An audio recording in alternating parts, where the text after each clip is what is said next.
today I'm going to discuss my sewing plans for July. As always, if you like this video and would like to see more, please don't forget to like and subscribe if you haven't already. I don't normally do this sort of video, which is quite a typical sewing vlogger one, mainly because I'm really bad at committing to the plans I make. So I'm very good at going, yeah, I want to create this, and then I just don't get it achieved, especially within a month. However, I had a change of heart recently and I thought, why not give it a go for July, as I have quite a few things I'd really like to achieve.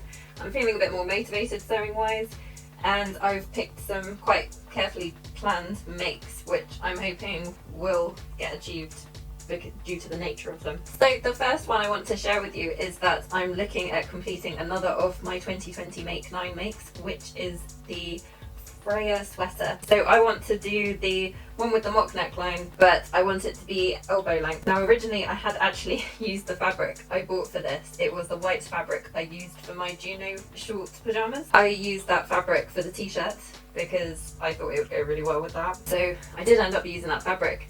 There is some of it left over. I don't know if there is enough to make another top. Maybe there's enough to make a patchwork top eventually. But I can't find the remnants for the life of me. I'm not sure where I put it.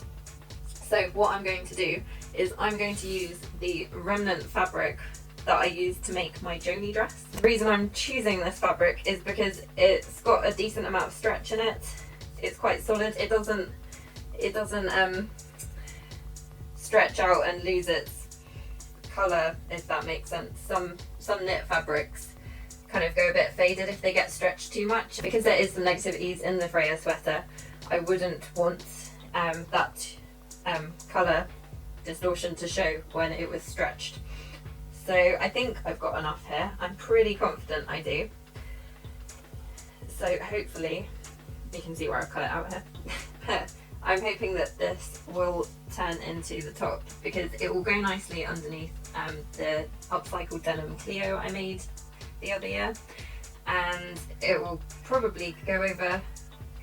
It'll probably go under a couple of other pinafores I've got as well. Although it is a patterned fabric, I think it's got a nice simple design which will be quite versatile. Before I get round to my Make 9 project for this month, I'm probably going to finish off a different project. So I've mentioned this in different Instagram challenges before. This is a very regularly tried and tested pattern of mine, which is the McCall's 7675, and it's to make some shorts. So I've clearly got this at some point, or someone has got it for me from a charity shop. The pattern size is perfect for me. I've made it before to make pyjama shorts, regular shorts, and it turns out that I had already cut out this project. So I think I cut this out about 2 years ago. So originally this fabric is from some pyjama shorts that I made for my partner Phil, and I thought I'd make myself a matching set, and as you can tell, I got to the cutting stage and never actually got around to finishing them off. So this project is ultimately ready to go, which is why I think it's probably the first one I'm going to make this month. I haven't cut out pockets yet actually, but I might add some inseam pockets just because it's always nice to have pockets. I probably won't add the patch pockets, but they probably will be the short shorts because I don't think I've got any more of this fabric kicking around to add the little extra bit of length on there. So this fabric might have been really suitable to use with, because it's got stripes. I probably could have done a go at View E. Obviously it wouldn't be quite the same effect because these aren't standard stripes, but I'm working with the remnants I've got here, and obviously I've cut this out 2 years ago and never got around to it. So I might do a pattern review of this one before. As I mentioned, I have made this pattern up a few times. I haven't done it in at least 2 years, but it would be good to document my thoughts on it. Another plan I've potentially got for July is to make a swimsuit. Now it's not that I particularly need one, and obviously at the moment the pools aren't open around where we live. I'm not sure if that's going to change soon or whether we'll want to go. And we do live right by a beach, but because it's the ocean, it's freezing cold, and I'm probably more inclined to go into the sea in a wetsuit, or at least a more covered up swimsuit than the one I'm going to show you. But the reason I want to make this is I do have some fabric which will probably work for it, and it is a pattern I've got in my stash which looks quite straightforward to make, to be honest, now that I've got a bit more familiarity using stretch fabrics. So it is the style 3346. You can tell it's been thoroughly taped up. So obviously someone's tried to look after it beforehand, but it looks like I must have got it from a charity shop again, or someone else got it on my behalf. So yeah, it is a bikini, which I wouldn't say I'm a huge bikini fan, but it's quite a nice design. So it's got a halter neck top, it's elasticated at the back for the back strap, and what you do is there's a tie at the front, so you just do a knot at the front of the bikini top. And even with the briefs, it's got elastic, you create casings for the elastic, so you're not even stitching the elastic and having to be careful with gauging how much you stretch the fabric or that. You are literally just applying the plastic.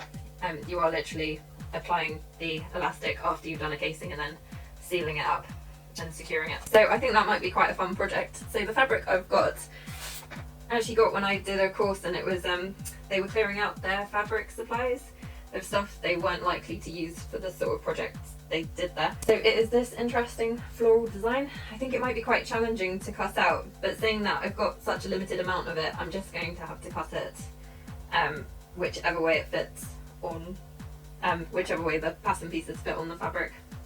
So I'm pretty sure it's suitable swimwear fabric. It would probably be quite good as a gym top as well. I'm not sure if I will get around to this one, but I've got it there ready and waiting, and as I say, it is fairly straightforward. I think one of the most challenging parts will be cutting the pieces out at the start. Moving on to some gift making. So both of my nieces, their birthdays are coming up shortly, so I want to get some gifts sorted for them.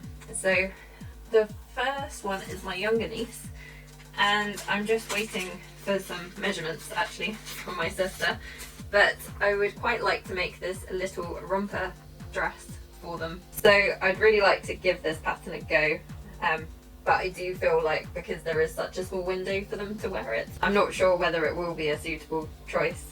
So although I'd like to make it this month, I'm not sure I will. And I also need to choose the fabric, but I'm sure I've got some things somewhere in my stash. But I'm going to wait for the measurements first, and then if I've got time I will try to make that. Moving on to my other niece, I did get a request to make a unicorn dress. So I purchased this unicorn fabric from Fabricland last time I visited. So it's a simple cotton fabric, but I thought that would fit the bill of the main request I got. And because I want to show off the pattern, I've gone for quite a simple dress design. I may possibly change my mind on this, but it is a really nice, simple designed pattern.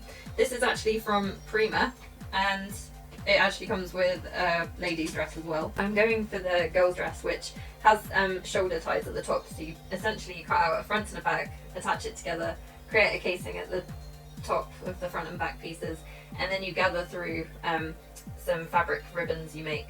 Then you can ruche it up, tie up the bows, which will then fall on each shoulder. I think this would look quite nice in this fabric.